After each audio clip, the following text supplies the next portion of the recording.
हिसाब लेने वालों, हम आपका यौम हिसाब बना देंगे। हिसाब लेने वालों, हम तुम्हारा यौम हिसाब बना देंगे। कान खोल के सुन लो, पाकिस्तान की जमीन तंग कर देंगे। आपके बच्चों के लिए पाकिस्तान में जमीन तंग कर देंगे। आप जो हिसाब ले रहे हैं या जिन्होंने पहले हिसाब लिया, हम आपका यौम हिसाब बना देंगे। ये अल्फाज थे निहाल हाशमी साहब के।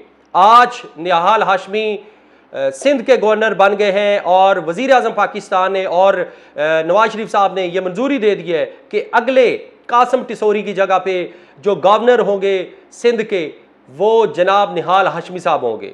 निहाल हाशमी साहब की ये गुफ्तगू और टून तो आपने सुनी। ये धमकी दरअसल मैं आपको बताना चाहता हूँ कि ये धमकी उन्होंने किसको दी। ये धमकी 2018 के अवाइल की बात है। उस वक़्त पाकिस्तान मुस्लिम लीग नवाज ज़ेर अताब थी और ख़ास तौर पे ये अल्फाज और ये कसीदा मियाँ मोहम्मद नवाज शरीफ साहब की जनाब खिदमत में ये पेश किया गया, उनकी शान में ये पेश किया गया, उनको खुश करने के लिए पेश किया गया, उनकी खुशनुदी को हासिल करने के लिए ये कसीदा पेश किया गया, जिसका आज रिवार्ड मिला। पाकिस्तान की सियासत दरअसल इनामो इकराम की एक फैक्ट्री है, जिसमें बहुत से जो चापलूस होते हैं या जो बहुत सी लीडर्स के बारे में बातें और तकरीरें करने वाले लोग होते हैं या लीडर्स के बारे में जो झूठ बोलते हैं। आपके सामने पाकिस्तान की सियासत में बहुत सी मिसालें हैं।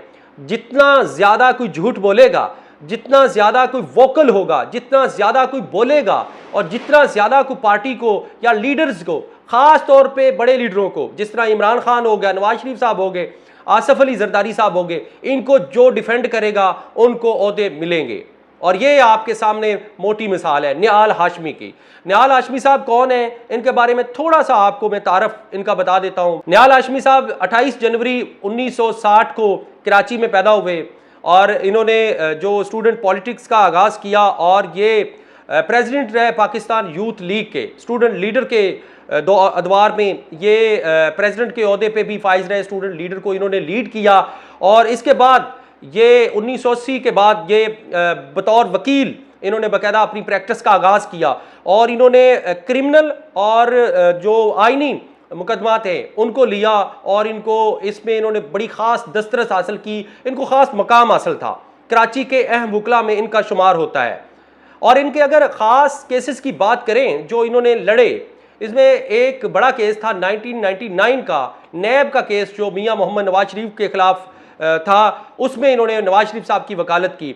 इसके साथ साथ मीर मुर्तज़ा भुट्टो केस, ये एक बहुत बड़ा केस था 90s में जब मीर मुर्तज़ा भुट्टो की शहादत हुई। इसमें इन्होंने मीर मुर्तज़ा भुट्टो केस को लेके वकालत की और वो उससे काफ़ी इनको शोहरत मिली। इन्होंने पाकिस्तान मुस्लिम लीग नवाज को बाकायदा 1992 में इन्होंने ज्वाइन किया। उसके बाद मुसलसल पाकिस्तान मुस्लिम लीग नवाज के साथ ये और नून लीग के साथ जुड़े रहे और पाकिस्तान मुस्लिम लीग नून के हरावल दस्ते में ये शामिल रहे और ख़ास तौर पे ये पाकिस्तान मुस्लिम लीग नवाज की लीडरशिप की गुडविल में रहे और इनकी नज़र में रहे।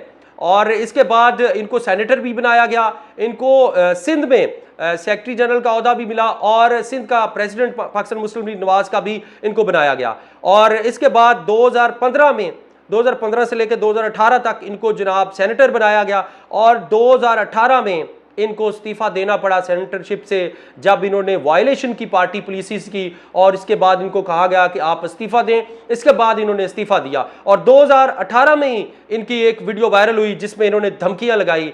और नाज़रीन किराम, आज वो धमकियां लगाने वाला, आज वो उन अदारों के रहनुमाओं को, इदारों के बड़ों को धमकियां लगाने वाला, उनके बच्चों पे पाकिस्तान की ज़मीन तंग करने वाले के पास आज इक़्तिदार आ गया।